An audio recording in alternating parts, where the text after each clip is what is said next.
बिस्मिल्लाहिर्रहमानिर्रहीम। नाज़रीन अस्सलाम वालेकुम, मैं हूं मोहसिन तरीन और आप देख रहे हैं प्रोग्राम कब बदलेगा पाकिस्तान। नाज़रीन, पिछले दिनों ख्वाजा आसिफ साहब ने एक स्टेटमेंट दी है ब्यूरोक्रेसी के हवाले से और पाकिस्तान से जो लोग बाहर प्रॉपर्टियां खरीद रहे हैं और इमिग्रेशन के लिए अप्लाई कर रहे हैं उसकी बात की थी उनका।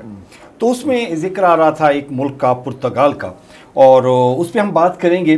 लेकिन इसमें हमने कुछ चीज़ इकट्ठी करने की कोशिश की है कि जी पाकिस्तानी बाहर जा क्यों रहे हैं जबकि हमारा मुल्क बेहतरीन है, तरक्की कर रहे हैं, पेट्रोल भी बड़े अच्छे प्राइस पे मिल रहा है, बिजली भी बड़ी अच्छी रेट्स पे मिल रही है, इंडस्ट्री भी ग्रो कर रही है, जिस इंडस्ट्री में जाएं वो बड़े मज़े में है जी।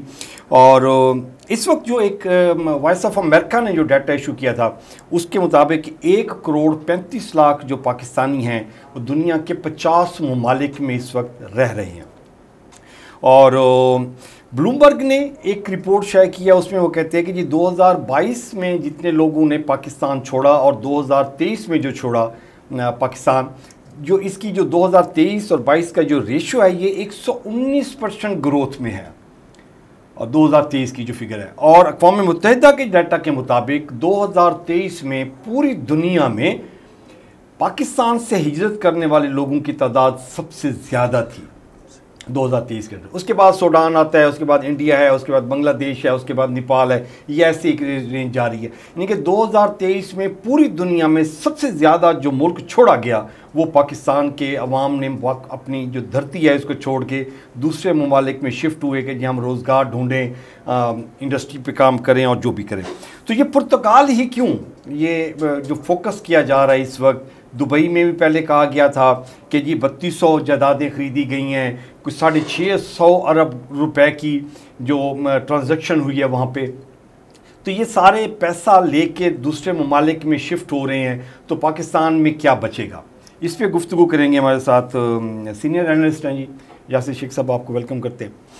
सर जी पहले तो ये बताया ना कि जी ये पुर्तगाल वाली कहानी है क्या, ये क्यों ये ख्वाजा आसिफ साहब ऑल ऑफ ए सडन बैठे बैठे ब्यूरोक्रेसी, मासूम बेचारी जो दिहाड़ीदार हैं, बच्चों के लिए काम कर रहे हैं, सारा दिन एसी वाली गाड़ियां और फार्चूनर और वीगो डालो में बैठ के बेचारे सारा दिन अवाम की खिदमत में लगे रहते हैं, उनके पीछे क्यों पड़ गए हैं ख्वाजा आसिफ साहब? देखिए मोहतशिम साहब, ये जो मातम है, ये जो नोहा है ना, ये यकीन करें कौमी तकदीर का नोहा है जो ख्वाजा आसिफ ने रोया है। ये कोई आम बात नहीं है। और ये मैं बड़ा हैरान और परेशान हूँ कि ख्वाजा आसिफ ने ये जो जुर्रत का मुज़ाहरा किया, अपने लिए बहुत सियासी मुश्किलात और बहुत जो है अपने सफ़र के अंदर कांटे बिछाए हैं उन्होंने ये वाली हरकत करके। अब मामला ये है कि हर दौर के अंदर ये जो हमारी ब्यूरोक्रेसी, अफसरशाही, सियासतदानों का तो बेचारों का नाम बदनाम है। असल पाकिस्तान को लूटने वाले, पाकिस्तान का माशी कत्लेआम करने वाले, पाकिस्तान की मईशत को तबाह बर्बाद करने वाले, पाकिस्तान को पस्तियों के अंदर धकेलने वाले, पाकिस्तान को घटा टोप अंधेरों का शिकार करने वालों की अगर फ़हरिस्त मुरतब की जाए तो उसमें परसेंटेज के अतबार से 100 में से 75% से ज़ायद पार्ट जो है ब्यूरोक्रेसी का होगा। ये याद रखिए, ये नविश्ता दीवार है। और आप अगर मतलब है कि इन ब्यूरोक्रेसियों के हथकंडों, इनकी जो है शैतानियत पर मबनी जहनियत, वतन को इनके ज़रिए पहुंचने वाले नुकसानात का अगर अजाला करने बैठें तो यकीन करें कि पाकिस्तान जो है ओवरनाइट चीज़ें बेहतर होना शुरू हो जाएंगी। आपने बात की पुर्तगाल की। पुर्तगाल बेसिकली जन्नत है करप्ट लोगों के लिए, मौशी करप्ट लोगों के लिए भी और इखलाकी करप्ट लोगों के लिए भी। कि जिस कदर अयाशी के साजो सामान, जिस कदर वो मौके पुर्तगाल में इस वक्त मुयस्सर हैं, दुबई का तो नाम बदनाम है। दुबई में तो जाके मतलब है कि लोग आलमोस्ट जिस सख्त कानून के ज़ेर अताब आ जाते हैं तो वो तो अब भागना शुरू हो रहे हैं। करप्शन के लिए सरजमीन पहले दुबई यानी कि यूएई वेलकम करता था कि आप ब्लैक मनी लाएं, लूट मार अपने मुल्कों से करें, अपनी रियासतों से लूट मार करें और हम वेलकम करेंगे, हमें पैसा चाहिए। अरब बद्दुओं को पैसा चाहिए, उनकी दुनिया के पैसे से उन्होंने तेज़ तरीन तारीख की तरक्की की, दुनिया की तरक्की करी। लेकिन उन्होंने साथ साथ पैरेलल कवानीन बनाए और कवानीन को इतना सख्त से सख्त करते चले गए और वो बड़ा ज़रूरी था उनकी सस्टेनेबल डेवलपमेंट के लिए।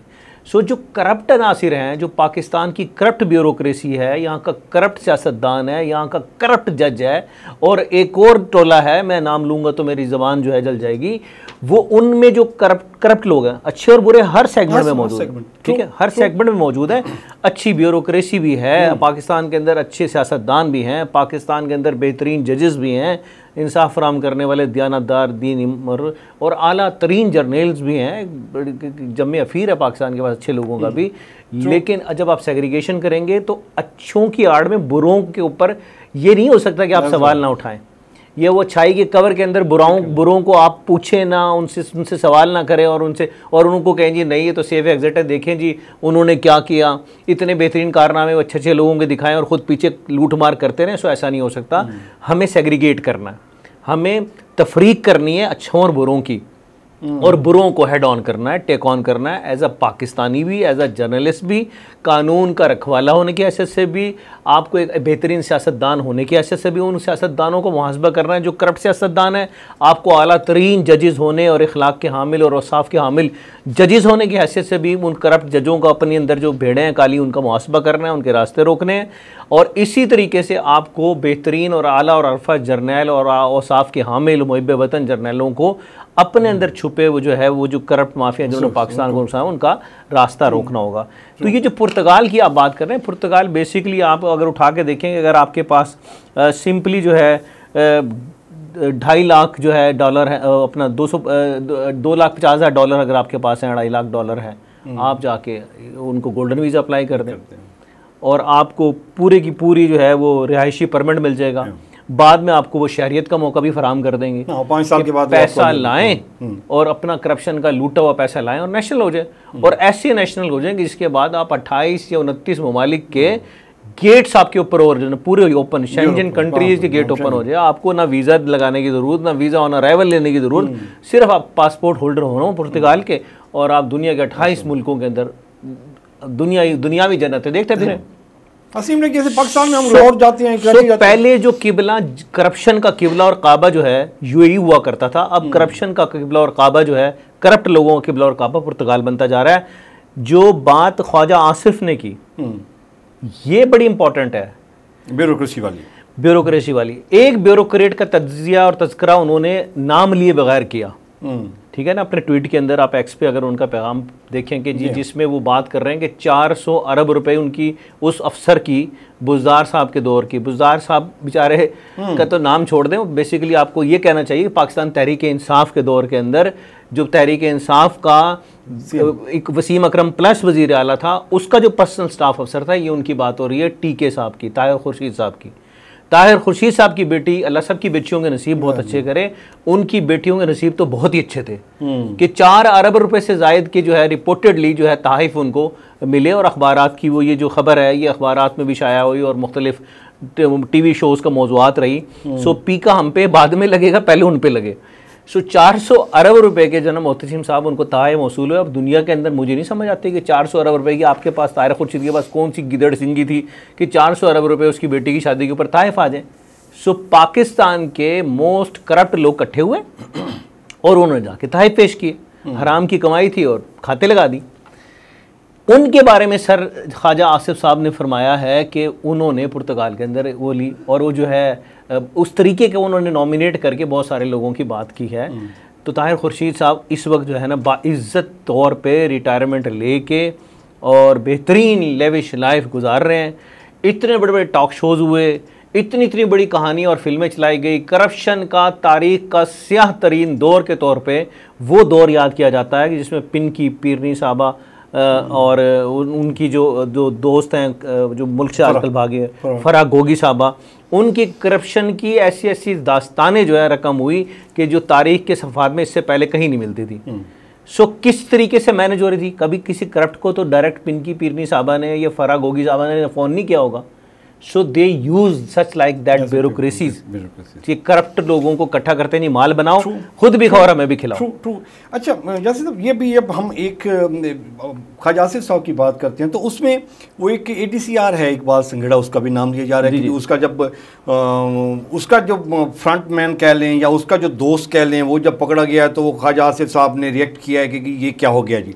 उससे पहले ख्वाजा आसिफ साहब बिल्कुल खामोश थे जी, उनको ये वाला तो ताहिर खुर्शीद का वो नज़र ही नहीं आ रहा था। देखिए मैं आपको इस बात पे कहता हूँ, देखिए अल्लाह ताला कामिल कुदरत वाले हैं, हर खैर से शर और हर शर से खैर को पहलू को पैदा करने पे कुदरत रखता है अल्लाह ताला। तो अब बेशक के ख्वाजा आसिफ के बारे में ये स्टोरीज ओपन हो रही है ख्वाजा साहब के मुतालिक कि जी वो ADCR का जो था संघेड़ा साहब का मामला हुआ तो इन्होंने इनको सेक चढ़ा, जब वो पकड़ा गया तो और इंक्वायरी हुई और वो CA वाले जो वो हैं जो दुनिया के अंदर नामवर जो स्पोर्ट्स का सामान बनाते हैं CA, कि उसकी colony CA gold city develop हो रहा था, तो उसकी एक फेज़ की NOC उन्होंने दिला दी थी, दूसरे फेज़ की NOC अभी आना बाकी थी। सो ये जो है ना ये मामला हो गया। सो अगेन देखिए हमें किस बात से गर्ज होना चाहिए, हम कहते हैं भाई किसी ने किसी को संघेड़ा को टुन दे, गर्दन उतारें साले की, ठीक है। इसी तरीके से बाकी करप्टों को भी अल्लाह ने बड़े मुंह से एक बात ऐसे निकलवा दी जिसने तहर्रुक पैदा किया। वरना आप चलें, आलमी तहकीकाती इदारे ने 2021 के अंदर रिपोर्ट दी थी, OCCRP एक आलमी तहकीकाती इदारा है, C4AD दूसरा आलमी तहकीकाती इदारा है जो खबर जो काम करते हैं अपने इन्वेस्टिगेशंस करते हैं, उनके मुताबिक 22,000 पाकिस्तानियों की दुबई में 23,000 अमलाक को उन्होंने पॉइंट आउट करके बताई थी। और मजमूई मालियत क्या थी, 11 अरब डॉलर से 12.5 अरब डॉलर। मोदी साहब कितने बनते हैं ये 3,000 अरब पाकिस्तानी बनते हैं। 3,000 पाकिस्तानी अरब की जायदादें पाकिस्तानी भाइयों की जो है ना दुबई के अंदर थी। ये रिपोर्ट 2021 में, पैसा सारी बात है कहाँ से गया और कहाँ से जाना था। अच्छा, उसमें मेजॉरिटी जो है पाकिस्तान के जो है ब्यूरोक्रेट्स हैं और सियासतदान हैं, ताजर भी होंगे। ताजरों को तो चलें आप इस तरीके से कर सकते हैं कि टैक्स चुरा के वो भागे होंगे तो उनको पकड़ना नहीं चाहिए। इनसे तो खास तौर पे पूछेंगे भाई साहब आपके पास कहाँ से आया। अच्छा, आगे चल के एक बड़ी इंटरेस्टिंग आपको कानून जो नया बनने जा रहा है उस पर बात करते हैं। अच्छा, 2021 में पेंडोरा पेपर्स लीक हुए और उन्होंने इंकशाफ किया कि 700 से ज़्यादा इन 22,000 पाकिस्तानियों में 700 उन्होंने आइडेंटिफाई कर दिए कि ये ब्यूरोक्रेट्स हैं और मखसूस इदारों के लोग हैं कि जिन्होंने सियासतदान भी हैं, ब्यूरोक्रेट्स भी हैं और जजेस भी हैं जिन्होंने वहाँ जो है ना प्रॉपर्टियाँ ली। FBR ने 2019 के अंदर, मोहतशिम साहब 2019 के अंदर FBR ने 28 मुल्कों से डाटा कलेक्शन की। 28 मुल्कों से बैंक अकाउंट्स की तफसीलात पाकिस्तान के जो फेडरल रेवेन्यू बोर्ड जो है उन्होंने कलेक्ट की और 1,52,000 गैर कानूनी अकाउंट्स, बैंक अकाउंट्स जो है जो कि पाकिस्तान से बाहर बैंकों में ऑपरेट कर रहे थे वो इन्होंने डिडक्ट की, उनकी तफसीलात डिडक्ट की। अब वो डाटा लेके बड़ी कामयाबी के साथ नाजिल हो रहे हैं कि जनाब अब हम इनके फिर वो शिकंजा अटैक करेंगे। केसेस बने, रेफरेंसेस बने, आपने भी सुना, मैंने भी सुना, बड़ी हो इंक्वायरी हुई FBR की, हमने बड़ी बल्ले बल्ले जयकार हुई। कोई एक है आपके पास कि जिसको प्रेसिडेंट शिकायत के ऊपर इम्प्लीमेंट किया हो? ना होने के मुताबिक रिकवरी, ना होने के मुताबिक कार्रवाई, ना कोई उनकी संश्योर किया गया उन ऑफिसर्स को, ना उनसे पूछा गया भाई होना क्या है तुम्हारे साथ, तुम ये पैसा कहाँ से वहाँ अकाउंट्स खोलने की ज़रूरत तुम्हें क्यों पेश आई, तुम्हारे अगर बच्चे वहाँ पढ़ रहे थे तो कितने पैसे आपको दरकार थे बच्चों को पढ़ाने के लिए जो बाहर आपको अकाउंट बनाने पड़ गए, तो पाकिस्तानी चैनल से क्यों पैसे बाहर नहीं गए, आपको डायरेक्ट अकाउंट्स पैसा पाकिस्तान, आप जॉब्स पाकिस्तान में कर रहे हैं, अकाउंट्स आपके बाहर के मुल्कों में। 1,52,000 अकाउंट्स की डाटा जो है आपकी 2019 के अंदर FBR ने कलेक्ट किया। मुझे कोई तारीख के रिकॉर्ड के ऊपर कोई एक आध रिकवरी के अलावा कोई रिकवरी बता दें, वो भी वो किसी पे बहुत ज़्यादा नाराज़गी होगी तो उन्होंने पकड़ के उसको कहा होगा कि जेल चलें दे दें। जैसे ये ब्यूरोक्रेसी अगर ऐसे ही बकौल ख्वाजा साहब की आज इससे ज़्यादा जो ब्यूरोक्रेसी है ये जहाँ से पाकिस्तान से पैसा लूट के वहाँ लेके जाती है, तो ये जो बुशरा बीबी और फराह गोगी के बारे में आता था कि जी इतने इतने करोड़ में ये AC और DC ये सारे अपॉइंट करते थे, तो ये जो ब्यूरोक्रेसी सर अपॉइंट हो रही होती है तो ये हिस्सा देख के अपॉइंट हो रही होती है ना सर, मंथली देती होगी, वन टाइम तो नहीं हो गया कि जी मैं अगर DC भर रहा हूँ कहीं पे मैंने दिया जी 20 करोड़ रुपए में मेरी डील होगी, 20 करोड़ दे के मैं DC लग गया, फिर मैंने 1 रुपया नहीं देना, फिर मैंने तो ऊपर हिस्सा देना है, जो ऊपर जिसको हिस्सा देना है सर वो तो पॉलिटिशियन बैठा हुआ है, तो फिर हम कैसे कह सकते हैं कि ये पॉलिटिशियन इनसे कम कसूरवार है, ये ज़्यादा कसूरवार है, इन्होंने ज़्यादा मुल्क को लूटा है। बेसिकली तो इनको मुल्क को लूटने की अपॉर्चुनिटी तो पॉलिटिशियन दे रहे हैं। चीफ सेक्रेटरी को देख लें, सेक्रेटरी हेल्थ को देख लें, सेक्रेटरी एजुकेशन, उससे नीचे चले जाएँ, EDO लेवल पे चले जाएँ, वो तो पॉलिटिशियन कैसे प्रिज्यूम हो सकता है इस सारी करप्शन से। मोदी साहब मुझे याद है कि इस दौर में ना जिन दौरों का जिक्र कर रहे हैं, दौर चेहरों के एतबार से तो ज़रूर बदले हैं, निज़ाम वही चल रहा है। आज भी आप पोस्टिंग एंड ट्रांसफ़र के बारे में आप कोई दावा नहीं कर सकते कि कोई यार आपने बहुत नेक नाम ऑफिसर्स लगा दिए और ये उनके भी करप्शन के किस्से आज भी, आल दो कि उनकी तादाद कम हो गई, जो हर वक्त ही जिस ईंट को उठाते थे उसके नीचे से करप्शन की दास्तान निकलती थी, वो वाला सिलसिला ज़रा थमा है, रुका है।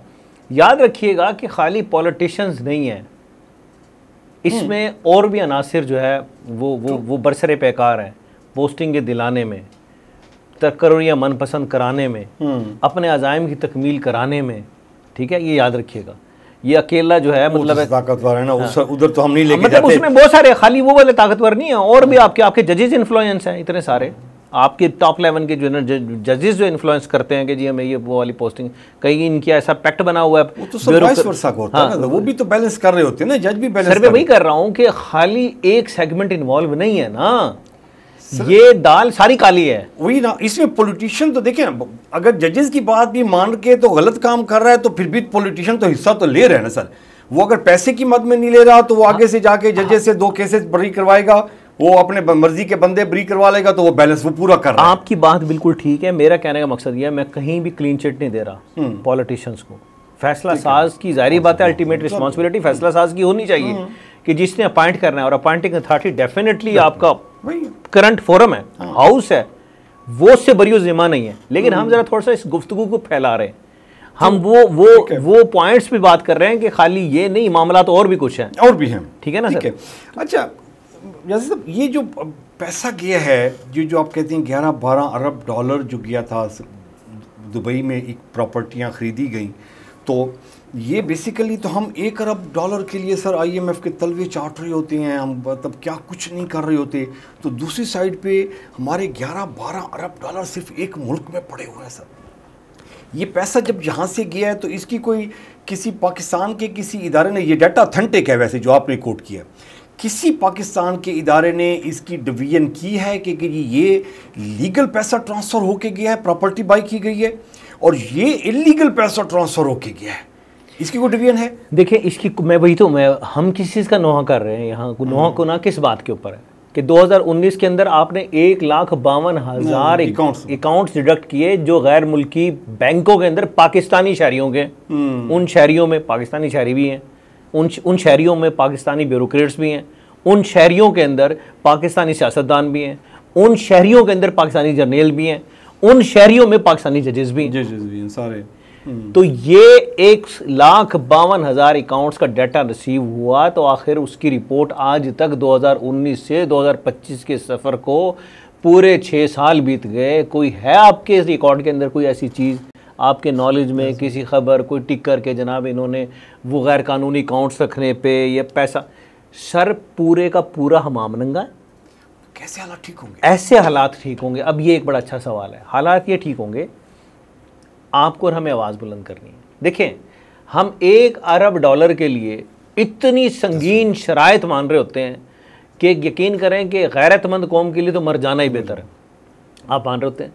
आप भाई इन 12.5 अरब डॉलर जो लगभग पाकिस्तानी 30,000 अरब रुपए बनते हैं, और भाई इसमें से 6 आधा भी जो है वो फिक्टिशियस आप ट्रैक कर लें, आपको दुनिया की ज़रूरत ही ना पड़े।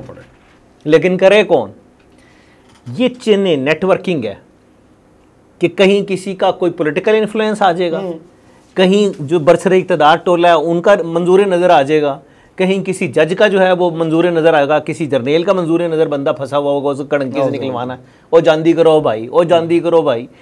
ये पूरा ब्यूरोक्रेटिक सिस्टम, मैं अगेन अपनी उस मौके पे आऊँगा, जो हमारे यहाँ जो निज़ाम है ना, निज़ाम ये तो बेचारी रबर स्टैंपें हैं आपकी पार्लियामेंट, और ये इनकी क्या बेचारे, बस उनको तो एजेंडा आता है कि ये कर लें। अब जैसे अब जिस कानून की तरफ मैं आपको लेके जाना चाहता हूँ, ब्यूरोक्रेसी वाला कानून, ये देखें, इसको ताक़ुब करने की ज़रूरत है।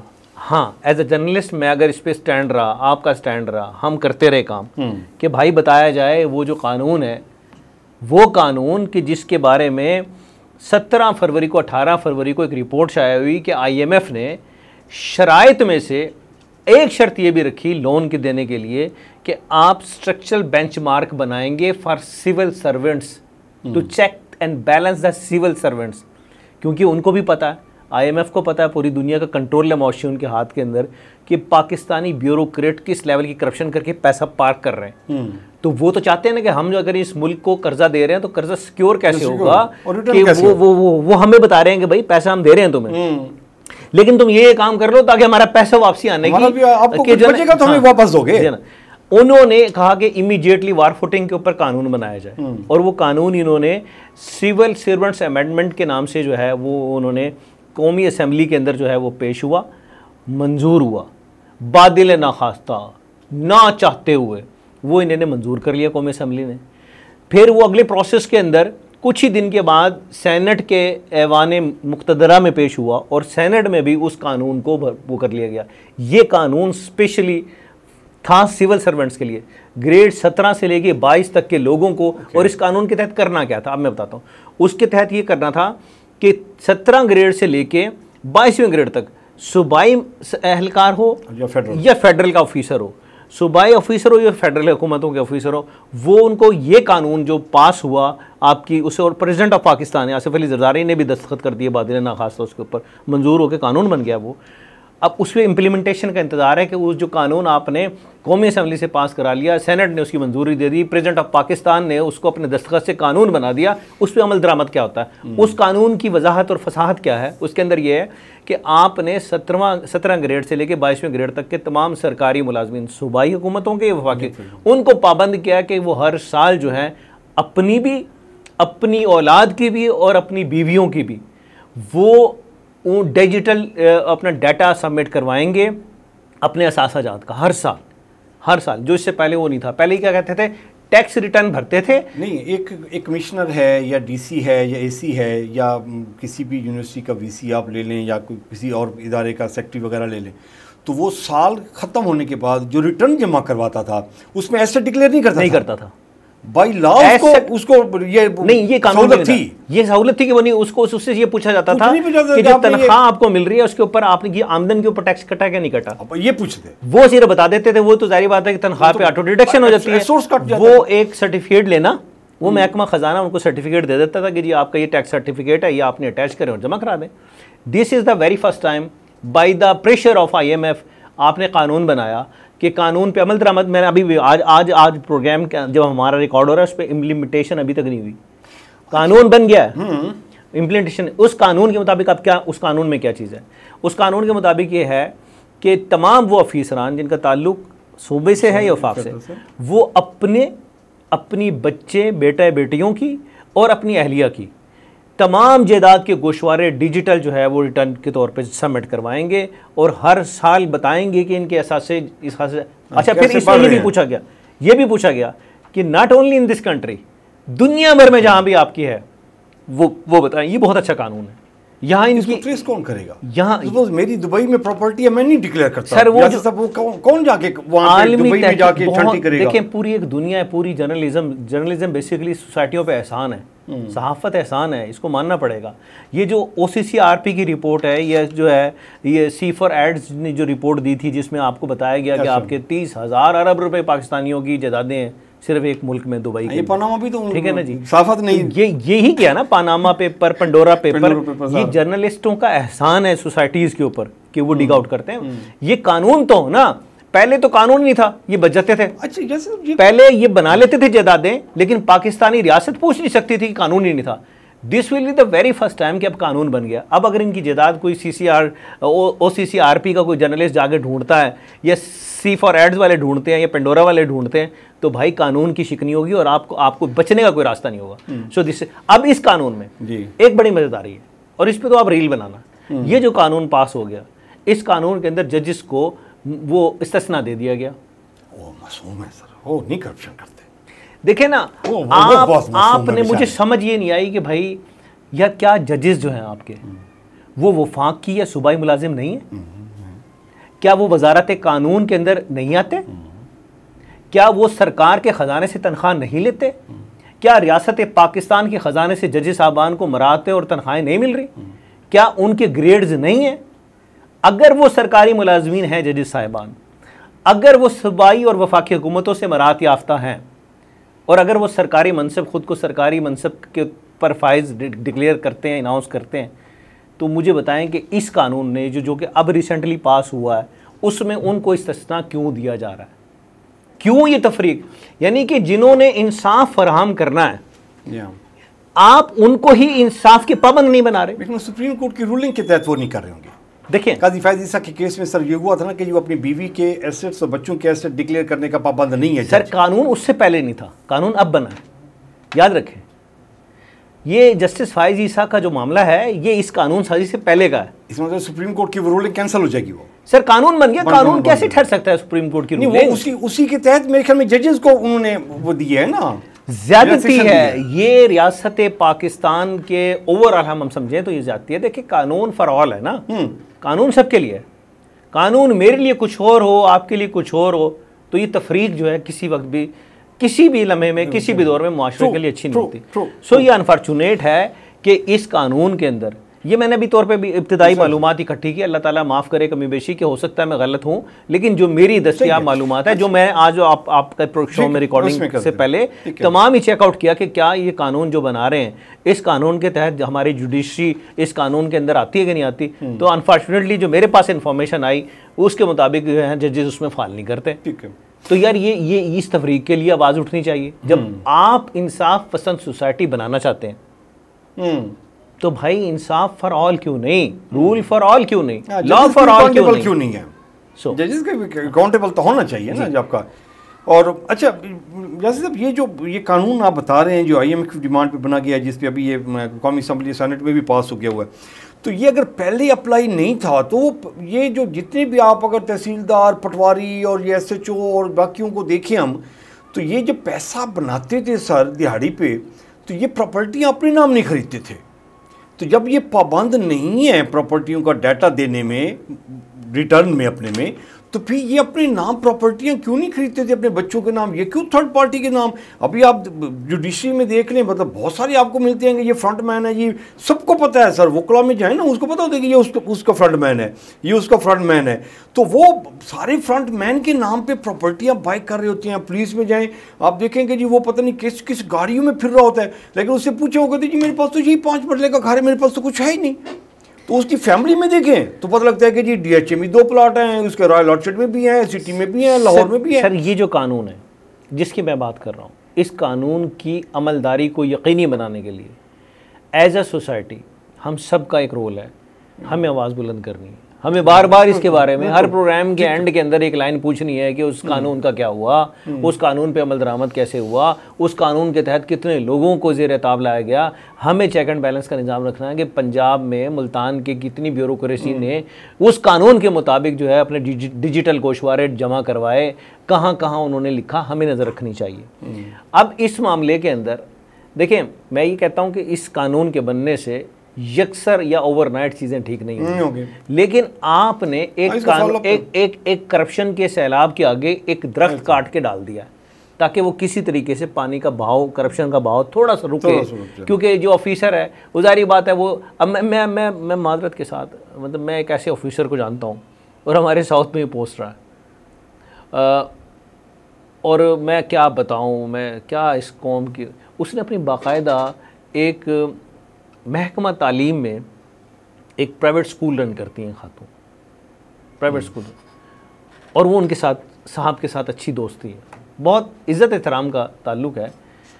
एक ऐसी प्राइम लोकेशन के ऊपर जो मैं और आप तसव्वुर करें या ख्वाहिश रखें कि यार हमारे पास अल्लाह ने जब भी वसाइल दिए तो हम फ़लाँ जगह पे मकान अपना घर बनाएं, उस पर बिल्ट कोठी एक कनाल की उन्होंने कहा कि मैं आपके नाम पे ट्रांसफ़र करता हूँ। यानी कि आपने इन्नक अन्नी कमाई है, इतना अंधा पैसा कमाया है कि आपने जनाब आपने अपनी मौसूफ़ा को, जिनसे कोई ऐसा अल्लाह माफ़ करे कोई ऐसा ताल्लुकात ऑन रिकॉर्ड भी नहीं है कि कोई ऐसा है, सिर्फ ये कि आपने माल ही इतना कमा लिया कि आप समझ नहीं आ रही कि पार कहाँ करूँ मैं। तो ऐसे ये जो अभी ड्यूल नेशनल का कंसेप्ट था, तो ये तो हमें 2-3 बैरियर्स खड़े करने पड़ेंगे ना। ये एक तो डिक्लेरेशन वाला आपने बता दिया कि ये अपने साल के एंड पे आपने डिक्लेयर करने हैं एसेट पे, तो ये पूरी दुनिया में जो प्रॉपर्टियाँ जो अकाउंट्स 1,52,000 का बता रहे थे, ये ट्रेस करना तो आपका देखिए ना कि हो सकता है कि जी 3 साल में 4 साल में जाके डाटा कलेक्ट हो, तो फिर जब आप सजाएं दे रहे होते हैं पता लगता है कि वो यहाँ से छोड़ के तो वो तो पुर्तगाल बैठा हुआ है, आपने जो कुछ करना है कर लें, उसका तो कैसे कर लेंगे, वो तो पुर्तगाल का शहरी है, आप ना उसको क्लेम कर सकते हैं ना उसको मांग सकते हैं, तो ना आप उसके ऊपर कोई केस कर सकते हैं। ड्यूल नेशनलिटी का कोई हल? इस सारे प्रोसेस में सबसे बड़ी हर्डल खुद ये ब्यूरोक्रेसी है। कभी भी इस कानून जिसका हमने जिक्र किया उस पर इम्प्लीकेशन नहीं होने देगी, ये याद रखना, लेकिन आपने और हमने आवाज़ हक बुलंद करती रहनी है।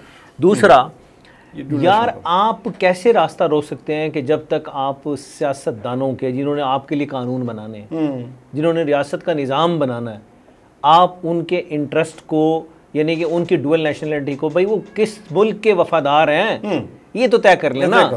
चलें, आपने ये बना दी शर्त कि भाई वो जो है जो डुअल नेशनलिटी होल्डर होगा वो अरकान कौमी असम्बली है, वो नहीं बन सकता। दैट्स वेरी गुड, अच्छा किया जी यासिर साहब, बहुत शुक्रिया आपके शिरकत का।